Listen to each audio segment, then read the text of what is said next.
রোদে দেওয়ার ঝামেলা ছাড়াই কাঁচা আমের আম তেলটা বানিয়ে দেখাবো। তার জন্য পুরোটা রেসিপি দেখতে থাকো, আশা করি ভালো লাগবে। নমস্কার, আমি সুমি কিচেন থেকে সবাইকে স্বাগতম। কাঁচা আমের আম তেল বানানোর জন্য আমি এখানে 500 গ্রাম কাঁচা আম নিয়েছি আর আমগুলো কেটে নিয়েছি। আর আমগুলোর পিসগুলো দেখে বুঝতেই পারছো, আমি একটা আমকে 6 ভাগে ভাগ করে নিয়েছি আর কেটে পরিষ্কার করে 3 থেকে 4 বার ভালো করে ধুয়ে নিয়েছি। আর এখন আমগুলোকে জল থেকে ভালো করে জল ঝরিয়ে উঠিয়ে নিচ্ছি। জল থেকে আমগুলো উঠিয়ে নেওয়ার পর এখন নুন হলুদ মাখিয়ে নেব। তো দিয়ে দিচ্ছি 1 চামচ হলুদের গুঁড়ো আর দিয়ে দিচ্ছি 2 চামচ নুন। আর আমি এখানে ছোট চামচের মাপটা করে নিচ্ছি। তো 2 চামচ নুনটা দেওয়ার পর এখন আমি দিয়ে দিচ্ছি 1 চামচ লঙ্কার গুঁড়ো। তো সব কিছু দেওয়ার পর এখন আমি হাতের সাহায্যে সব কিছু ভালো করে মাখিয়ে নিচ্ছি। আর সব কিছু মাখিয়ে নেওয়ার পর তোমরা 1 ঘন্টার জন্য রেস্টে রেখে দিতে পারো, আর না হয় 1 ঘন্টার জন্য রোদেও দিতে পারো। তো আমি এখানে 1 ঘন্টার জন্য রেস্টে রেখে দিচ্ছি। তো এখন আমি আমগুলো 1 ঘন্টার জন্য রেখে দিচ্ছি। আর এদিকে আমি মশলাটা করে নেব। এখানে আমি মশলা নিয়েছি 2 চামচ 5 ফোড়ন, 2 চামচ জিরে আর 2 চামচ ধনে, আর নিয়ে নিয়েছি গোলমরিচ হাফ চামচ। আর এখানে নিয়েছি 15 থেকে 16টা শুকনো লঙ্কা। তো আমি এখন সবগুলো গ্যাসের চুলাটা লোতে রেখে ভেজে নিচ্ছি। আর সব কিছু মশলাগুলো আমি লাল করে একটু ভেজে নিচ্ছি। তো মশলাগুলো সব ভেজে নিয়েছি।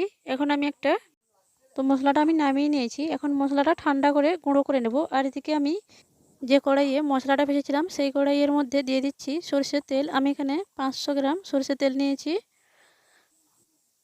তো তেলটা হালকা গরম হয়ে গেছে। এখন আমি দিয়ে দিচ্ছি এখানে 5টা শুকনো লঙ্কা আর 2টো এলাচ। তো এলাচগুলো আমি মুখ ফাটিয়ে দিয়ে দিয়েছি। আর 3টে তেজপাতা, 5টা কাঁচা লঙ্কা।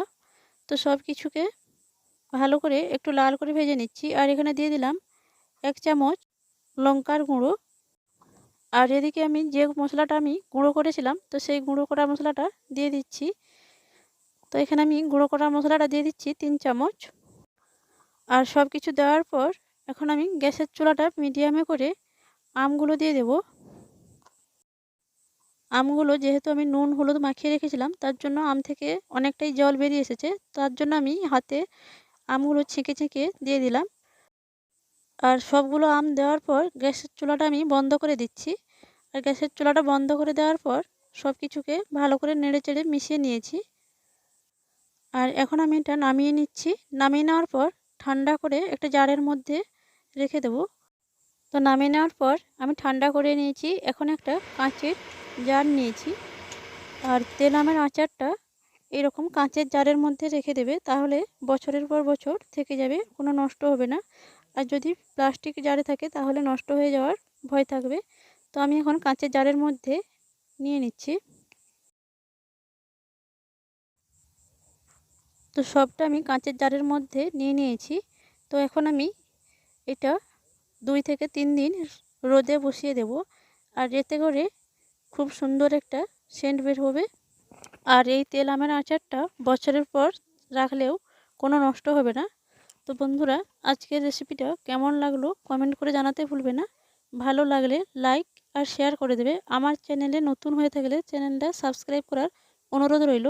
আর পরবর্তী ভিডিও দেখার জন্য আমন্ত্রণ থাকলো। ততক্ষণ ভালো থাকবেন, সুস্থ থাকবেন। ধন্যবাদ।